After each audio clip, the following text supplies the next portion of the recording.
ഞാൻ ഐസിയുലാണ്. ഇതൊക്കെ ഇവിടെ ഡിസ്കഷനൊക്കെ ഇവിടെ നടക്കുന്നുണ്ട്. ഡോക്ടർ എൻ്റെ അടുത്ത് വന്നിട്ട് പറഞ്ഞു, ലീന ഡോക്ടറെ നമുക്ക് ആൻജിയോഗ്രാം ചെയ്യാം. അപ്പോൾ ഈ പ്രോബബിലിറ്റി ഉണ്ട്. എൻ്റെ കേസിൽ ഒന്നാമത്തെ ഞാൻ തടിയുണ്ട്, എൻ്റെ അച്ഛന് ഹിസ്റ്ററി ഉണ്ട്, എൻ്റെ അച്ഛൻ അറ്റാക്ക് വന്നിട്ടുണ്ട്.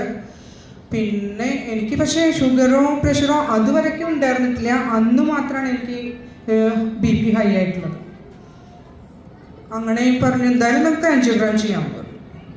ഞാൻ ഫ്രണ്ട്ലി ആയതുകൊണ്ട് ഞാൻ ഡോക്ടറോട് പിന്നെ ഞാൻ എനറോണയും ഇതിനൊക്കെ കുറിച്ച് ഞാൻ കേട്ടിട്ടുണ്ട്. അപ്പം ഞാൻ സാറിനോട് പറഞ്ഞു, സർ എനിക്ക് എൻ്റെ അച്ഛന് 20 കൊല്ലം മുമ്പ് അറ്റാക്ക് വന്നിട്ടുണ്ട്.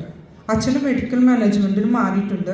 ആൻജിയോപ്ലാസ്റ്റി ഒന്നും ചെയ്തിട്ടില്ല. ഇപ്പോഴും അച്ഛൻ നല്ല ഓക്കെ ആയിട്ട് ഇരിക്കുന്നുണ്ട്. ഹാർട്ടിൻ്റെ ഇഷ്യൂസ് ഒന്നും ഇതുവരെ വന്നിട്ടില്ല. എനിക്കൊരു മെൻ്റലി ഒന്ന് പ്രിപ്പയർ ചെയ്യാൻ കുറച്ച് സമയം തന്നു.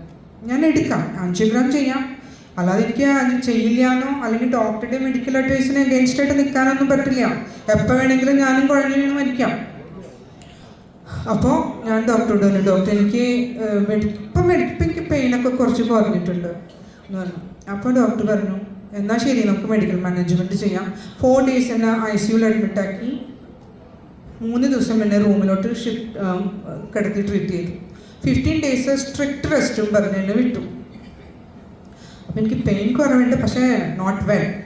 ഞാൻ വീട്ടിൽ വന്ന് നേരെ പിറ്റേ ദിവസം തന്നെ ഞാനും ഹസ്ബൻഡും കൂടി പുതുക്കാട് താലൂക്ക് ഹോസ്പിറ്റലിൽ പോയി ലീവ് കൊടുത്തു. അവിടെ നിന്ന് ഞാൻ അപ്പം തന്നെ വിളിച്ച് പറഞ്ഞിട്ടുണ്ടായിരുന്നു, എനിക്ക് എൻഹാർട്ട് എടുത്തു വയ്ക്കണം, എനറോൺ എടുത്തു വയ്ക്കണം എന്ന് പറഞ്ഞു.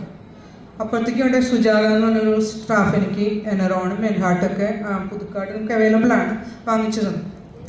അങ്ങനെ ഞാനത് കഴിക്കാൻ തുടങ്ങി. 15 ദിവസം കഴിഞ്ഞിട്ട് ഞാൻ ഹോസ്പിറ്റലിൽ ജോയിൻ ചെയ്തു.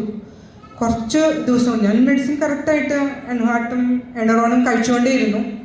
അങ്ങനെ ഒരുവിധം സ്റ്റേബിളൊക്കെ ആയിട്ടുണ്ട്. പിന്നെ ഞാൻ എന്തായാലും ആൻജിയോഗ്രാം ചെയ്യാം, സംശയിച്ച് നിൽക്കേണ്ട കാര്യമൊന്നുമില്ല.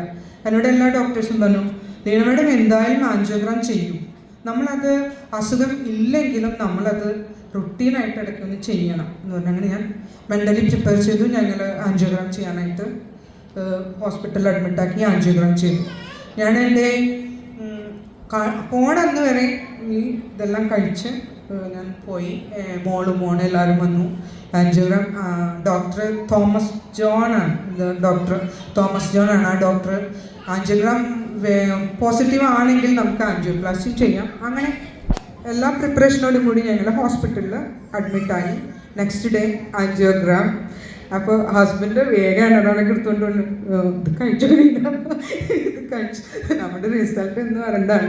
അതിൻ്റെ ഇതൊക്കെ കഴിച്ച് ഞങ്ങൾ ദൈവത്തൊക്കെ വിചാരിച്ച് ഹോസ്പിറ്റലിൽ പോയി. എന്നിട്ട് ഇങ്ങനെ ഡോക്ടർ ഹോസ്പിറ്റലിൽ നമ്മുടെ റൂമിലോട്ടൊക്കെ കൊണ്ടുപോയി ആൻജിയോഗ്രാമൊക്കെ ചെയ്തു കഴിഞ്ഞപ്പോൾ ഡോക്ടറിനോട് പറഞ്ഞു, വാട്ട് എ മിറാക്കിൾ, ഒരു ബ്ലോക്ക് ഇല്ലല്ലോ എന്ന് പറഞ്ഞു. സെറ്റാണ്, ഒറ്റ ബ്ലോക്കിംഗ് ഇല്ല. അപ്പം ഞാൻ അവിടെ കിടന്നുകൊണ്ട് തന്നെ ഞാൻ താങ്ക്സ് പറഞ്ഞത്. Thanks and heart, thank you David for service sir. അതാണ് ഞാൻ എൻ്റെ മനസ്സിൽ ഞാനന്ന് വിചാരിച്ചത് കേട്ടോ. അങ്ങനെ അപ്പം എനിക്ക് ഇതിനെക്കുറിച്ച് നല്ല ബോധ്യം.